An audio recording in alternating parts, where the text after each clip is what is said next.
Ça fait partie des recherches qu'on va voir. Comment sont construites les branches des ifs dans la nature? C'est un vieil if, très très vieil if. Vous voyez? Est-ce qu'il y a des gousi-gousitages, ce que j'appelle le gousi-gousitage dans les branches? Hein? C'est gousi-gousi, c'est... Hein? Voilà. Est-ce qu'il y en a là? Très sobre. Pourquoi il ferait ça, la nature? Alors, de temps en temps, on a une branche exceptionnelle parce qu'elle a été dans une condition, il y a un rocher ici, il y a le poids de la neige là, tout ça, ça a modifié la branche. Mais c'est naturel. Ça ne fait pas de mouvement comme ça. On voit très bien une grande branche principale, vous voyez la longueur. Bon, elle est assez grosse là, elle se divise ici, les branches secondaires, branches tertiaires, etc. Tu peux... Encore plus clair?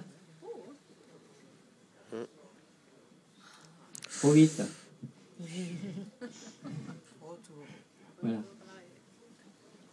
Vous voyez, la conicité, elle existe, mais elle n'est pas absolument fabuleuse dans les branches. Elle est fabuleuse dans le tronc ou dans le reste. Mais elle existe. Mais elle n'est pas... c'est pas une conicité conique, quoi. Vraiment. C'est une conicité progressive et douce. Ce qui est important, c'est que les mouvements sont doux, ils sont harmonieux. Il y a pas de... Il y a des ruptures de rythme, mais légères, parce qu'à cet endroit-là, l'arbre, il cherche la lumière, lui, il va chercher la lumière. S'il cherche la lumière, il ne va pas faire 36 mouvements abracadabrants pour ça. Pour l'if, hein, il y a des espèces qui le font. Mais bon, on se demande où elles ont été chercher ça. Là, on voit typique une branche de pin à crochet. C'est typique. Ça semble dense comme feuillage, mais finalement, ce n'est pas hyper dense, le pin à crochet. Vous voyez, il y a les touffes, elles sont toutes remontées vers le haut, comme ça, naturellement, mais il n'y a pas une espèce de grosse masse verte imposante. On laisse voir un petit peu les petits rameaux, et puis la branche est descendue vers le bas, parce que là, on est quand même à 1700 mètres d'altitude, voire plus. Avec la neige. Le pin à crochet pousse quand même entre 1450 et 2750 mètres dans les Pyrénées. Là, en plus en détail, vous voyez encore. On voit bien la construction, la façon dont les branches sont disposées. Ensuite, le lichen est très beau. Voilà. Là, vous avez l'exemple d'un beau bois mort réussi. Franchement, le mec qui a fait ça, il est balèze. Déjà parce que la branche a fait quand même 50 cm de diamètre. Alors, on voit très très bien qu'est-ce qui s'est passé. Vous voyez la lecture. C'est pas une espèce de moignon qu'on a poncé au papier de verre, tout pointu comme ça. Vous voyez? Donc c'est tout sobre. Si vous voulez faire un beau bois mort, il n'y a rien de faire. Vous laissez sécher la branche, vous la cassez pas, vous laissez faire la nature. Après, peut-être qu'il faut quand même intervenir un petit peu. Laisser faire la nature. Le bonsaï naturel, c'est pas ne rien faire. Hein? Le bonsaï naturel, c'est pas ne rien faire. C'est savoir quoi faire au bon moment et comment le faire, avec les bonnes techniques. C'est beaucoup plus de travail de faire un bonsaï au naturel que de faire un bonsaï très structuré. C'est beaucoup plus de travail. Et c'est aussi beaucoup plus de non-travail. Aïe, aïe, aïe, l'espace vide, ça y est. Hein? De non-travail. C'est-à-dire c'est beaucoup plus de moments où on se dit non, là je vais laisser faire la nature, je vais laisser pousser un petit peu pour qu'il reprenne un peu son naturel, qu'il reprenne de sa force spécifique, quoi. Voilà, les deux cimes, c'est le même tronc normalement, hein, il y a deux troncs. Là ça donne pas très très bien, mais normalement c'est le même arbre, c'est le même pied. Et normalement les deux cimes doivent aller dans le sens, dans le sens opposé, là elles s'embrassent. C'est joli, ouais. Là, pourquoi je montre ça? Je dis pas que c'est ça qu'il faut faire. Il faut apprendre les bases en bonsaï, c'est très important. Mais les bases ne sont que les bases. Je donne un exemple souvent. Il y a une grande différence entre faire les gammes au piano et faire une symphonie. Vous voyez la différence? Les gammes, c'est absolument indispensable. Même les grands pianistes qui ont l'habitude de beaucoup jouer en concert, excusez-moi, ils font leur gamme régulièrement. Ils reviennent à leur gamme. Mais ça veut dire que si vous voulez vraiment faire une symphonie, il faut y mettre un petit peu de spontanéité, de créativité, de naturel là-dedans. Voilà, un bois mort du bas. Vous voyez si c'est beau? Là, les lutins, je vous dis pas, ils ont monté des bidons entiers de liquide à gin. Hein. Là, ils sont costauds, surtout ils sont petits en plus. Dans la neige. Ah, ils étaient attaqués. Hein. Respect quand même. Hein. Vous voyez le charri à droite, là, qui est en train de se refermer. L'écorce, la beauté de l'écorce, la façon cette branche qui coupe le tronc, elle donne cette mise en valeur de l'ensemble. Le contraste entre l'écorce rugueuse, mais pas trop rugueuse par rapport au pin sylvestre, ce bois mort magnifique au milieu et le feuillage à côté. Là, on voit très très bien un arbre qui est sur un plateau, comment l'ensemble de la cime est aplati. C'est-à-dire que là, vous avez quelque chose de droit, et puis d'un coup, la rupture de rythme, une grande branche ici. Voilà.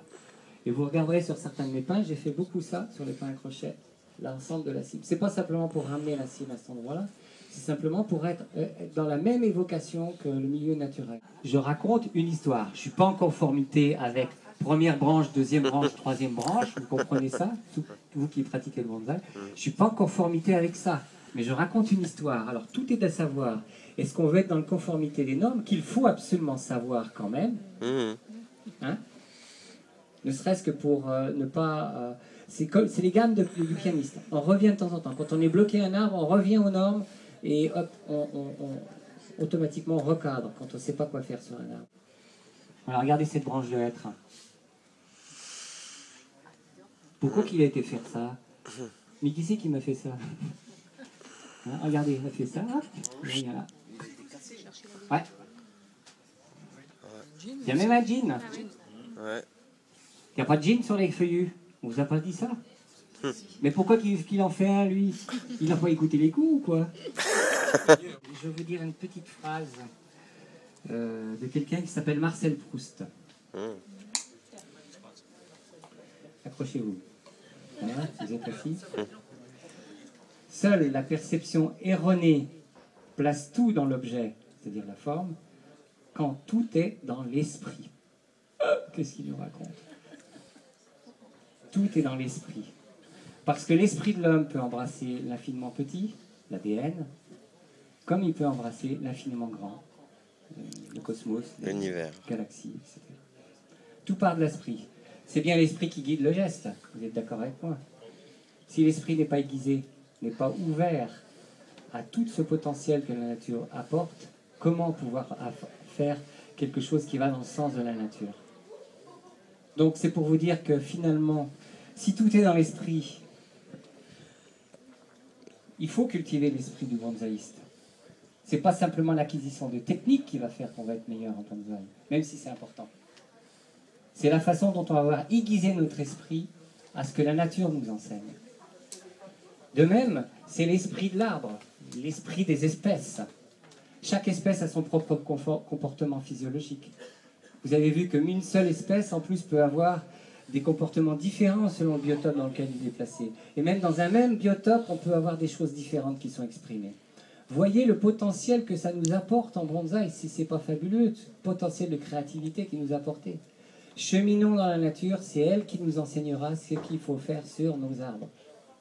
Il y a des gens qui n'ont jamais suivi de cours, qui font des bonsaïs. Moi, je suis estomaqué, quoi. Simplement, ils font ça chez eux tout seuls, et il y en a beaucoup plus que de gens qui participent dans les clubs. Donc, la condition préalable à la voie naturelle, c'est l'arbre qui nous guide. Mais si notre disque dur n'a pas gravé les possibilités infinies qu'offrent les arbres dans la nature, donc il faut aller dans les milieux sauvages pour les s'inspirer. Chaque arbre, en plus, possède sa propre personnalité, avec ses qualités et ses défauts. C'est comme dans la relation avec les humains. On est face à quelqu'un qu'on rencontre, il a ses qualités et ses défauts. Qu'est-ce qu'on fait? Si on commence à dire, celui-là, il me gonfle, il a tel défaut, hop, on fait demi-tour, on l'oublie. Ou alors, il a aussi ses qualités. Mais moi, je vais regarder les qualités, les défauts éventuellement, je vais savoir que ça fait partie du chemin. Vous avez vu que tout ce qu'on a vu sur les arbres dans la nature, c'était pratiquement que des défauts, par rapport à une vision de choses très structurées, quoi. Voilà. Donc, aller dans le sens de l'arbre, et il faut, la voie naturelle, c'est privilégier les détails et non l'aspect d'ensemble. Parce que c'est dans les détails qu'on crée de la poésie, c'est pas dans l'ensemble qu'on crée de la poésie. Vous avez vu tous ces petits détails qu'on a vus, c'est eux qui apportent un plus. Donc, le mot-clé dans la voie naturelle, c'est nous ne sommes pas des créateurs de bonsaï, mais des révélateurs d'arbres. C'est un élément très très très important. Nous ne sommes pas des créateurs de bonsaï, mais des révélateurs.